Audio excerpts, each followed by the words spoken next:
Islam. Kenamaan yang sampai sekarang pemikirannya masih banyak diperbincangkan dan dijadikan dasar kebijakan bagi pemikiran hingga masa mendatang, baik dalam bidang keagamaan maupun umum. Kemajuan Islam ini tercipta berkat usaha dari berbagai komponen masyarakat, baik ilmuwan, birokrat, agamawan, militer, ekonom maupun masyarakat umum.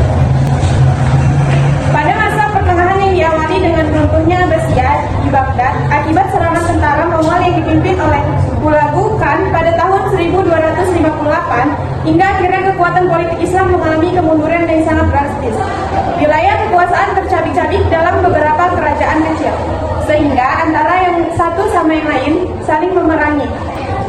Kerajaan Turki Utsmani ini tidaklah bisa disamakan dengan kedua dinasti yang sebelumnya, yaitu Bani Umayyah dan Bani Abbasiyah. Tetapi melihat peranannya sebagai benteng kekuatan umat Islam dalam menangkal bangsa Eropa ke timur, Turki Utsmani telah menunjukkan kehebatannya dalam menghadapi serangan musuh.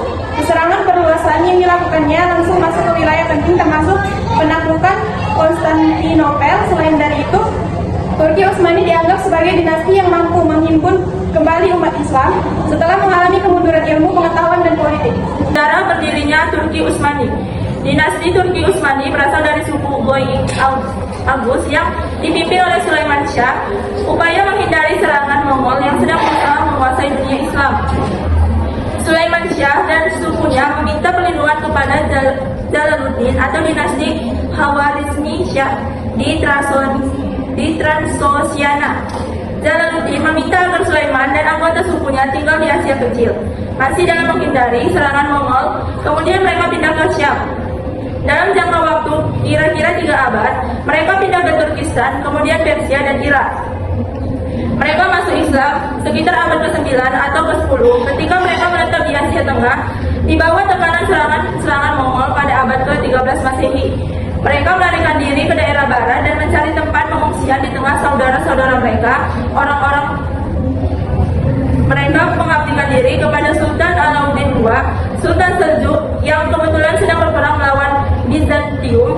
Berkat bantuan mereka, Sultan Alauddin mendapat kemenangan atas jaya. Baik itu, Alauddin menghadiahkan sebidang tanah di Asia Kecil yang berbatasan dengan Bizantium.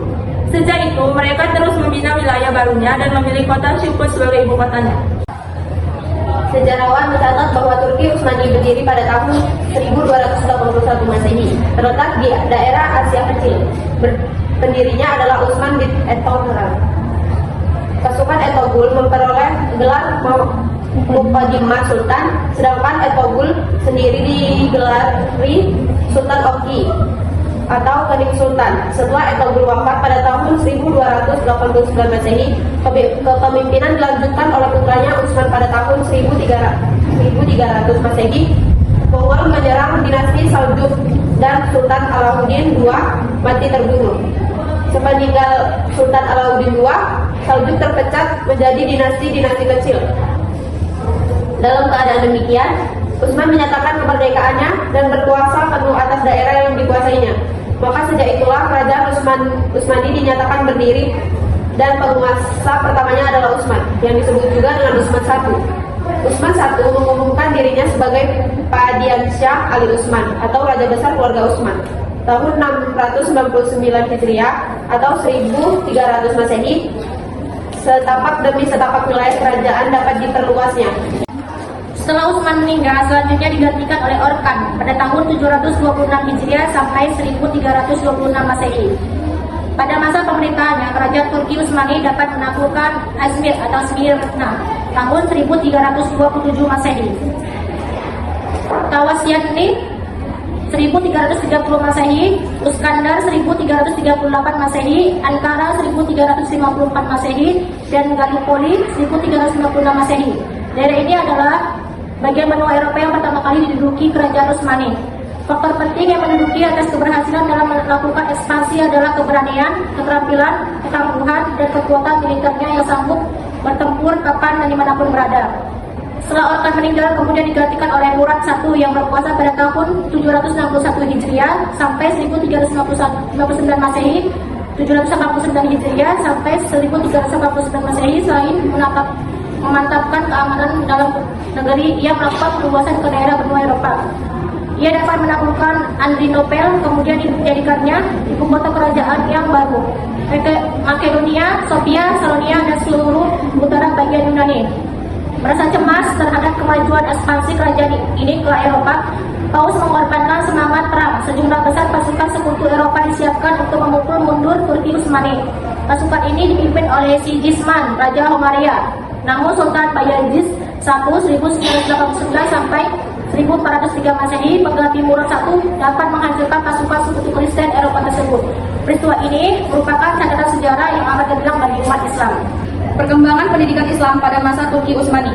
Apabila kita meninjau perkembangan pendidikan Islam pada masa Turki Utsmani, maka tidak akan terlepas dari setting budaya dan kondisi sosial politik yang terjadi pada waktu itu.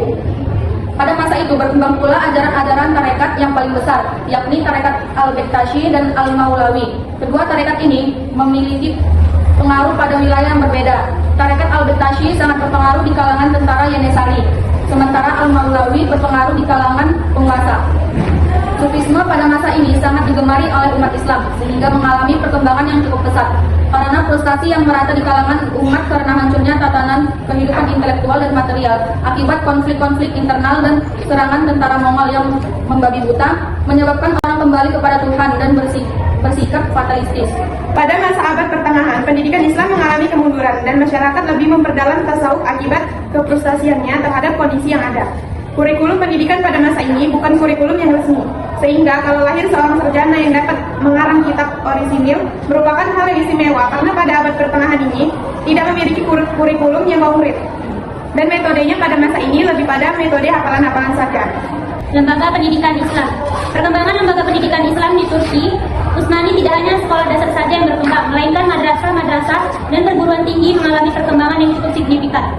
Madrasah pertama yang dibangun pemerintah Utsmani berada di Iznik atau Nikia, adalah orang Gazi penguasaan dinasti Utsmani yang kali pertama membangun madrasah itu. Dia membangun madrasah itu tak lama setelah menaklukkan kota itu pada 1330 sampai 1331 Masehi. Di era pemerintahan Sultan Abdul Hamid II, sekolah dasar telah berkembang begitu pesat. Di kota Istanbul saja telah berdiri tak kurang dari 355 sekolah dasar negeri dan 7 sekolah dasar swasta. Sekolah dasar juga berkembang pesat di kota-kota di kawasan Anatolia. Di Aydin terdapat tak kurang dari 1.379 sekolah, terdiri dari 669 sekolah untuk anak laki-laki, 92 sekolah dasar khusus putri, dan 669 sekolah lainnya, campuran antara laki-laki dan perempuan. Di Katamanu, yang juga wilayah kekuasaan Utsmani, terdapat 855 sekolah dasar. Selain itu, di Bursa juga terdapat 56 sekolah negeri dan 1.406 sekolah swasta. Kurikulum pada masa kerajaan Turki Utsmania, yaitu dulunya madrasah cuma ngajarin agama saja, belum ada kurikulum resmi. Nah, pas Sultan berkuasa, mulailah pelajaran umum kayak kaligrafi, geografi, hitungan, kewarganegaraan, bahkan diajari di sekolah dasar. Nah, tahun 1864, Turki Utsmani bikin komisi sekolah dasar Muslim buat ngatur kurikulum biar lebih rapi. Nah, di madrasah sekolah tinggi, mulai masuk bahasa Prancis, sejarah, ilmu bumi, politik, sama matematika. Sekolah umum nyiapin orang buat jadi pegawai. Nah, sedangkan sekolah sastra nyiapin penerjemah buat pemerintah. Di sekolah kedokteran, selain belajar medis, mereka juga belajar ilmu alam sama filsafat supaya dapat ide modern dari barat. Nah, sebelum Sultan Mehmed II, madrasah ini fokus pada agama saja. Setelah itu, mulai masuk yang namanya logika, filsafat, matematika, kedokteran, sama astronomi. Bahkan, gara-gara ini dibikin yang namanya rumah sakit dan observatorium. Nah, gurunya ini dari lulusan madrasah juga. Awalnya ngajarin dasar-dasar Islam, baca Al-Quran, hafalan surah, lanjut hitungan dasar sama puisi Arab Persia. Nah, cara belajarnya itu awalnya hafalan kitab atau yang namanya matan, kayak matan Azumiyah. Tapi pas masa pembaruan, siswa mulai dikasih kebebasan mikir, diskusi, dan tanya-tanya. Banyak juga yang dikirim belajar ke luar negeri, pulang bawa ide-ide baru buat bikin pendidikan makin maju. 3. Pendanaan pendidikan Islam. Pada masa pemerintahan Turki Utsmani, pendanaan dalam pendidikan Islam digratiskan tak memungut biaya dari orang tua siswa. Lembaga sumber dana untuk operasional sekolah dasar itu berasal dari wakaf, pajak lokal, zakat fitrah pada akhir Ramadan. Lembaga wakaf menjadi sumber keuangan bagi lembaga pendidikan Islam. Adanya sistem wakaf dalam pendidikan Islam disebabkan oleh sistem ekonomi Islam yang menganggap bahwa ekonomi berhubungan erat dengan akidah dan syariat. Yang keempat, ulama-ulama pada masa Turki Utsmani. Yang pertama, Syekh Hasan Ali Ahmad Asy-Syafi'i yang dimasyhurkan dengan Al-Madawi, Jami'ul dan Syarah Az-Zulmiyah, wafat pada tahun 1170 Hijriah. Yang kedua, Ibnu Hajar Al-Haytsami, wafat pada tahun 975 Masehi. Yang ketiga, Samsyuddin Ramali, wafat pada tahun 1041 Hijriah. Yang keempat, Muhammad bin Abdul Razak dan Muqtada Al-Musyairi, wafat pada tahun 1200